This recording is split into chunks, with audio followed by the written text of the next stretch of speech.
हिंदी की बिंदी चैनल में आप सभी का स्वागत है। तो दोस्तों, आज के इस वीडियो में हम बात करेंगे हिंदी भाषा और उसका विकास से महत्वपूर्ण प्रश्नोत्तरों की। तो यहाँ मैंने आपको कुछ टॉपिक ऐसे थे जिनके ऊपर एक क्विक रिवीजन जो है मैंने कराया था। तो वहाँ जहाँ तक हमारा क्विक रिवीजन हो चुका है वहाँ तक हम प्रश्नोत्तर भी शुरू करेंगे। तो चलिए अलग अलग हम प्रश्नोत्तर ये शुरू करते हैं। तो यहाँ मैं आपको हिंदी भाषा से संबंधित 100 प्रश्नोत्तर करवाने वाली हूँ, जिसमें से कुछ ऐसा है कि आपको कुछ प्रश्न ज़रूर आएंगे, क्योंकि प्रश्नों का जो स्तर है या किस तरीके के प्रश्न आते हैं वो इन्हीं सब पर आधारित आते हैं, इन्हीं के अनुसार आते हैं। चाहे हम EMRS की बात कर ले, चाहे हम BPSC की बात कर ले, तो प्रश्न आपको इसी प्रकार से इस टॉपिक से पूछे जाएंगे। तो चलिए अपने प्रश्न को शुरू करते हैं। भाषा सर्वेक्षण ग्रंथ के लेखक कौन है? तो इसके लेखक हैं जॉर्ज गैरिसन। अगला प्रश्न है, पश्चिमी हिंदी की बोली है? तो पश्चिमी हिंदी की बोली नहीं है। यहाँ पे अगर मैं बात करूँ तो देखिए, बांगड़ू, बुंदेली, कन्नौजी। पश्चिमी हिंदी के अंतर्गत कितनी बोलियाँ आती है? तो 5 बोली आती है। 3 के नाम आपको यहाँ दिए गए हैं। इसके अलावा अगर बात करूँ तो इसमें खड़ी बोली और ब्रज भी आते हैं। बघेली जो है पूर्वी हिंदी के अंतर्गत आते हैं। ठीक है, तो ये हो गया इसका आंसर, डी ऑप्शन। अगला प्रश्न है, पश्चिमी हिंदी की बोली है?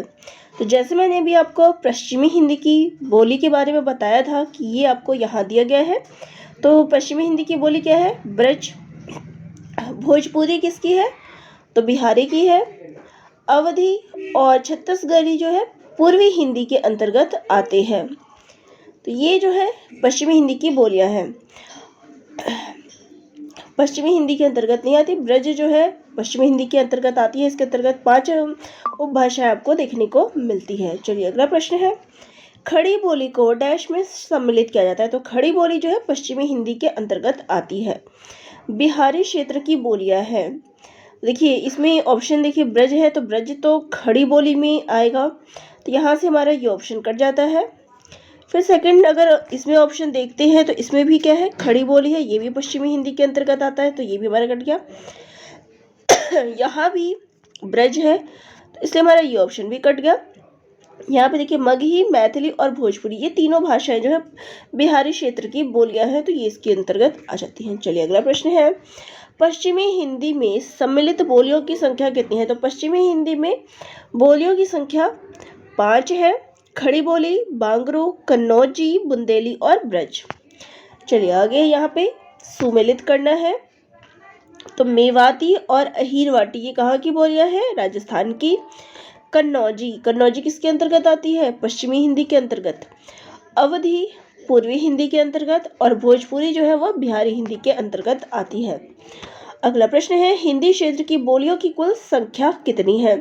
तो जहाँ बोलियों की बात हो रही है तो वो है 18, और उपभाषाएं कितनी है? तो वो है 22। ठीक है, हिंदी भाषा के विकास क्रम में पहली ईस्वी से 500 ईस्वी तक की भाषा को कहा जाता है? तो इसको कहा जाता है प्राकृत। अगला प्रश्न है, पश्चिमी हिंदी का जन्म माना जाता है? तो इसका जन्म जो है शौरसेनी अपभ्रंश से माना जाता है।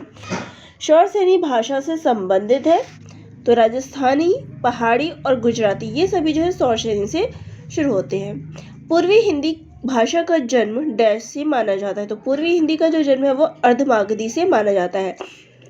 मागधी अपभ्रंश से संबंधित भाषा नहीं है।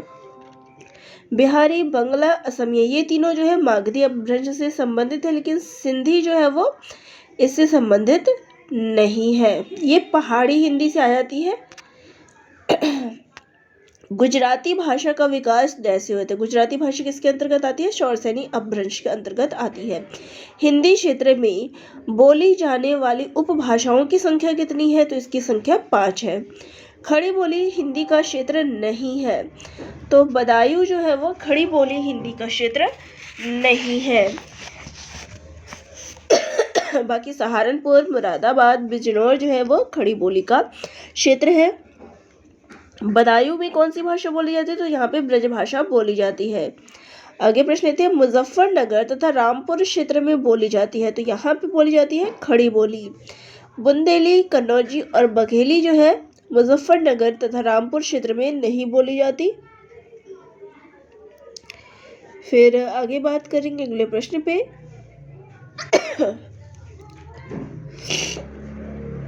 ब्रज भाषा के प्रयोग का क्षेत्र नहीं है। तो देखिए यहाँ पे आगरा, मथुरा, धौलपुर, मैनपुरी, बरेली, बदायूं, अलीगढ़, आगरा, फिर मथुरा, मैनपुरी, अलीगढ़, आगरा, इन सभी में जो है ब्रज भाषा का प्रयोग किया जाता है। लेकिन इटावा, एटा, बदायूं, बरेली, इन सभी का बोली क्षेत्र क्या है? ब्रज भाषा है। यहाँ पर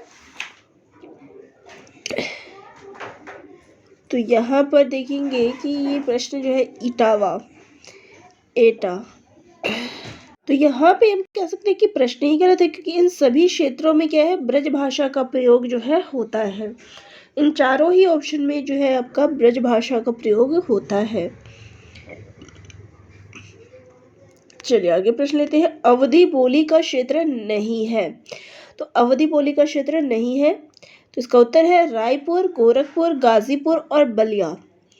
अब यहाँ पे ये सभी क्षेत्र अगर आपको ना भी पता हो तो आपको पता है बलिया में क्या है?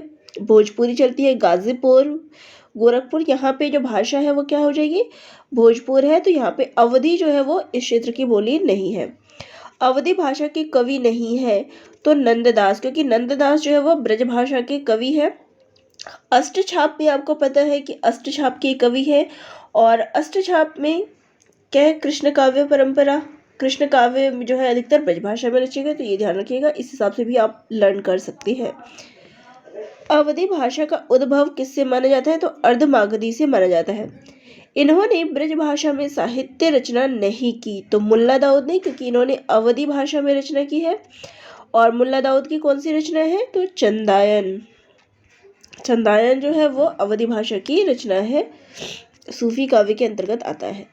ब्रज भाषा का उद्भव डैश से माना जाता है, तो इसका उद्भव जो है सौरसेनी अपभ्रंश से माना जाता है। अपभ्रंश भाषा में स्वरों की संख्या कही जाती है, तो इसमें स्वरों की संख्या 8 मानी गई है। दक्षिण भारत हिंदी प्रचार संस्थान, इसकी स्थापना किसने की? तो इसकी स्थापना करने वाले हैं महात्मा गांधी। दक्षिण भारत हिंदी प्रचार संस्थान की स्थापना कहाँ हुई? तो ये हुई है मद्रास में। हिंदी साहित्य सम्मेलन के संस्थापक है, तो इसके संस्थापक है पुरुषोत्तम दास टंडन।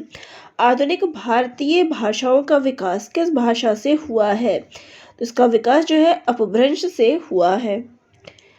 भारतीय आर्य भाषा परिवार की प्राचीनतम भाषा है, तो वो है वैदिक संस्कृत। आर्य परिवार की भाषाओं का मूल स्रोत क्या है? तो इनका मूल स्रोत जो है वैदिक संस्कृत है। अवधि किस उपभाषा वर्ग से संबंधित है? तो ये पूर्वी हिंदी से संबंधित है। हिंदी की लिपि क्या है? तो इसकी लिपि है देवनागरी। दक्षिणी उर्दू की लिपि क्या है? तो उर्दू की लिपि क्या है? फारसी। किस भाषा की लिपि देवनागरी नहीं है? तो वो है गुजराती। बाकी हिंदी, संस्कृत, नेपाली, इन तीनों की क्या है? देवनागरी है। यहाँ पे इसकी नहीं है। भाषा परिवार का अर्थ है, इसका अर्थ है मूल भाषा से जो भाषाएं विकसित होती है भाषा परिवार कहलाती है। विद्यापति की पदावली की भाषा क्या है? तो इसकी भाषा है मैथिली। हिंदी भारतीय संघ की राजभाषा कब बनी? तो 14 सितंबर 1949 को। हिंदी भाषा और साहित्य, इसके लेखक कौन है? तो श्याम सुंदर दास। हिंदी भाषा का इतिहास नामक पुस्तक के लेखक है, तो इसके लेखक है धीरेन्द्र वर्मा। दक्षिण भारत हिंदी प्रचार सभा, इसकी स्थापना वर्ष है, तो इसकी स्थापना 1918 में हुई थी। राष्ट्रभाषा प्रचार समिति वर्धा के संस्थापक कौन है? तो इसके संस्थापक है महात्मा गांधी। संविधान की किस धारा में हिंदी के प्रचार प्रसार की व्यवस्था की गई है? तो अनुच्छेद 357। तो इन सभी पर मैं चर्चाएं कर चुकी हूँ, इन पे ऑलरेडी जो है कंप्लीट वीडियो आपको मेरे चैनल पे मिल जाएगा। अपभ्रंश व्याकरण के रचयिता हैं, तो इसके रचयिता है हेमचंद्र। केंद्रीय हिंदी निदेशालय की स्थापना वर्ष है, तो ये है 1960 ईस्वी। वैज्ञानिक तथा तकनीकी शब्दावली आयोग, इसकी स्थापना कब हुई थी? तो 1961 में। केंद्रीय हिंदी संस्थान, इसका मुख्यालय कहाँ है? तो आगरा में। आगे प्रश्न है भव्य भारत ही हमारी मातृभूमि हरी भरी, हिंदी हमारी राष्ट्रभाषा और लिपि है नागरी। तो ये पंक्तियां जो है किस लेखक की है? तो ये मैथिली शरण गुप्त की पंक्तियां हैं। अगला प्रश्न है, हिंदी भाषा को आधुनिक रूप देने में ईसाई मिशनरियों का महत्वपूर्ण हाथ है। ये कथन किसका है? तो हजारी प्रसाद द्विवेदी का। हिंदी की कितनी उपभाषाएं हैं? तो इसके अंतर्गत 5 उपभाषाएं जो है आती है। बघेली बोली का संबंध किस उपभाषा से है? तो ये पूर्वी हिंदी के अंतर्गत आती है। भोजपुरी भाषा का क्षेत्र है तो ये है आरा। यहाँ पे भागलपुर वगैरह में यहाँ पे जो है मगही भाषा चलती है। दरभंगा में आपको मैथिली भाषा जो है मिल जाएगी। ब्रज भाषा का विकास किस भाषा से हुआ है? तो सौरसेनी भाषा से। भाषा और समाज इस पुस्तक के लेखक कौन है? तो रामविलास शर्मा। हिंदी साहित्य सम्मेलन के संस्थापक है तो इसके संस्थापक है श्याम सुंदर दास। पश्चिमी हिंदी का विकास किस भाषा से हुआ है? तो सौरसेनी भाषा से। सौरसेनी अपभ्रंश से विकसित होने वाली भाषा का वर्ग है तो इसमें देखिए पहाड़ी जो है वो पूर्वी में आ जाता है, यहाँ भी पहाड़ी है। बंगाली भी बिहारी हिंदी के अंतर्गत आ जाता है तो यहाँ पे राजस्थानी और गुजराती आ जाएगा। तो हमारा अगला प्रश्न है, सिंधी भाषा का विकास अपभ्रंश के किस रूप से हुआ है? तो इसका विकास जो है ब्राह्मण से हुआ है। कन्नौजी किस उपभाषा क्षेत्र की बोली है? तो ये पश्चिमी हिंदी के अंतर्गत आती है। मुजफ्फरनगर, देहरादून, सहारनपुर के भूभाग में किस बोली क्षेत्र का प्रयोग है? तो यहाँ पे खड़ी बोली जो है प्रयोग की जाती है। बांगड़ू का संबंध किस उपभाषा क्षेत्र से है? तो इसका संबंध जो है पश्चिमी हिंदी से है। बहराइच, सुल्तानपुर, रायबरेली किस बोली का क्षेत्र है? तो यहाँ पे जो है अवधी बोली बोली जाती है। डिंगल भाषा का क्या तात्पर्य है? देखिए राजस्थानी मिश्रित अपभ्रंश भाषा ये क्या होती है? पिंगल, जिसमें राजस्थानी मिश्रित होता है, ठीक है। और अपभ्रंश के योग से बनी शुद्ध राजस्थानी भाषा तो ये क्या आ जाएगा? डिंगल। भारोपीय भाषा परिवार के अंतर्गत समाहित है तो इसके अंतर्गत आता है कैंटम और शतम। हिंदी को संविधान के अनुच्छेद 343 के अधीन भारत की राजभाषा कब घोषित किया गया था? तो 26 जनवरी 1965 को। देखिए यहाँ पे संविधान लागू हुआ था वो हमारा 1950 में हुआ था, लेकिन अनुच्छेद की बात पूछी है तो अनुच्छेद जो है वो 26 जनवरी 1965 को। अवहट्ट भाषा का क्या तात्पर्य है? तो इसका तात्पर्य है परिनिष्ठित अपभ्रंश। अवधी बोली का अन्य नाम क्या है? देखिए परीक्षा में कई बार अन्य नाम भी पूछ लेते हैं तो इसका नाम है बैसवाड़ी। भाषा सर्वेक्षण ग्रंथ इस पुस्तक के लेखक कौन है? तो इसके लेखक है जॉर्ज गिब्सन। वैदिक भाषा में कितने स्वरों की संख्या बताई गई है? तो इसमें 14 स्वरों की बात की गई है। दादू, चरणदास और हरिदास इनकी भाषा क्या है? तो इनकी भाषा है राजस्थानी। हुक्का शब्द का संबंध किस वर्ग से है? तो इसका संबंध है राजस्थानी से। अपभ्रंश में कितने स्वरों की संख्या मानी गई है? तो इसमें 8 जो है वो स्वरों की संख्या मानी गई है। अगला प्रश्न है, निज भाषा उन्नति अहे सब उन्नति को मूल इस पंक्ति के लेखक है? तो ये भारतेंदु हरिश्चंद्र की पंक्तियां हैं और कई बार परीक्षाओं में पूछी गई है। अगला प्रश्न है, हिंदी साहित्य सम्मेलन का स्थापना वर्ष है? तो यह है 1910 ईस्वी। भारोपीय परिवार के वर्ग में शतम शब्द इस भाषा से है? तो ये अवेस्ता भाषा से है। भारोपीय परिवार के वर्ग में कैंटम का अर्थ है? तो कैंटम का अर्थ है 100। साहित्यिक अपभ्रंश को डैश ने पुरानी हिंदी की संज्ञा दी है? तो ये प्रश्न भी इंपॉर्टेंट है, कई बार पूछी गई है। तो पुरानी हिंदी के बारे कहने वाले हैं चंद्रधर शर्मा गुलेरी। अपभ्रंश भाषा की विशेषता क्या है? तो इसकी विशेषता है वर्ण की द्वित्व प्रवृत्ति। देखिए इसमें अलंकार की बात नहीं है तो यहाँ पे ऑप्शन क्या है? वर्ण की द्वित्व प्रवृत्ति। पूर्वी हिंदी की बोली है? तो पूर्वी हिंदी की बोली क्या है? तो वो है बघेली। बाजार शब्द बोली का है? तो बाजार जो शब्द है वो उर्दू का है। नागरी प्रचारणी सभा काशी के प्रथम सभापति थे? तो ये प्रश्न भी इम्पोर्टेंट है। इसके सभापति थे बाबू राधा कृष्ण दास। अगला प्रश्न है, वर्ण रत्नाकर के रचयिता है? तो इसके रचयिता है ज्योतिरीश्वर ठाकुर। हिंदी क्षेत्र की बोलियों की संख्या है? तो वो है 18। मोतीलाल मेनेरिया का ग्रंथ नहीं है। अब यहाँ नहीं है पूछा गया है, तो नाथ साहित्य जो है इनके द्वारा रचित ग्रंथ नहीं है। इनके द्वारा रचित ग्रंथ है राजस्थानी भाषा और साहित्य, डिंगल में वीर रस, राजस्थान का पिंगल साहित्य। देखिए अगला प्रश्न है, प्राकृत पेंगलम ग्रंथ का वर्ण विषय है, तो इसका वर्ण विषय है छंद। प्राकृतिक पेंगलम ग्रंथ के संदर्भ में सत्य कथन है। इसमें प्राकृत और अपभ्रंश के छंदों की विवेचना है, तो ये इसका उत्तर हो जाएगा। अगला प्रश्न है, प्राकृत पेंगलम ग्रंथ के रचयिता कौन है, तो इसके रचयिता है लक्ष्मीधर। ये प्रश्न भी कई बार पूछा गया है। हिंदी काव्य धारा, इस पुस्तक के रचयिता कौन है, राहुल सांकृत्यायन। आचार्य हजारी प्रसाद द्विवेदी के अनुसार अपभ्रंश में पाए जाने वाले बंध की संख्या कितनी है, तो इसकी संख्या है 3। गोरक्ष सिद्धांत संग्रह के अनुसार नवनाथों में इनकी गणना नहीं होती है।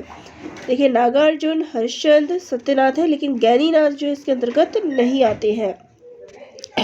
अगला प्रश्न है, द्रविड़ परिवार की भाषा नहीं है, तो द्रविड़ में तमिल, कन्नड़ और ब्राह्मी आते हैं, स्तोनी जो है वो नहीं आते हैं। ब्रजबुली नाम से जानी जाती है, तो पुरानी बंगला को जो है ब्रजबुली नाम से जाना जाता है, तो ये अन्य नाम भी जरूर देख लें। ढूंढानी बोली कहाँ की है, तो ये पूर्वी राजस्थान की है। अगला प्रश्न है, राजस्थानी भाषा का उद्भव जिस क्षेत्रीय अपभ्रंश से हुआ है, तो राजस्थानी भाषा का उद्भव जो है वो शौरसेनी अपभ्रंश से हुआ है। चारण काव्य की भाषा है, तो इसकी भाषा है अवहट्ट। विद्यापति की पदावली की भाषा क्या है, तो इसकी भाषा है मैथिली। तुलसित विरचित विनय पत्रिका की भाषा क्या है, तो विनय पत्रिका जो है वो ब्रज भाषा में रचित है। व्यवहारिक गद्य की प्रथम पुस्तक है, तो वो है भाषा योग वशिष्ठ। प्राचीन देवनागरी लिपि का विकास हुआ है, तो इसका विकास हुआ है कुटिल लिपि से। जो शब्द संस्कृत भाषा से सीधे हिंदी में आए हैं उन्हें क्या कहते हैं, तो उन्हें तत्सम कहते हैं। और जो शब्द हिंदी मतलब उसका परिवर्तित रूप जो होता है संस्कृत का, वो तद्भव कहलाता है। विदेशी जो विदेशी भाषाएं जिसमें आपका उर्दू आदि विषय जो सम्मिलित है, उर्दू, फारसी ये सभी सम्मिलित है, तो ये विदेशी भाषा के अंतर्गत आ जाते हैं। राजभाषा का अर्थ है, तो इसका अर्थ है सरकारी कार्यालयों की भाषा। तो ये थे आज के 100 प्रश्न जो आपके भाषा से संबंधित थे। तो आप सभी को ये प्रश्न कैसे लगे कमेंट करके ज़रूर बताइएगा, और आपकी तैयारी कैसे चल रही है परीक्षा की वो भी कमेंट करके बताइएगा, और आपकी जिस भी टॉपिक में समस्या हो वह भी शेयर ज़रूर करिएगा। धन्यवाद।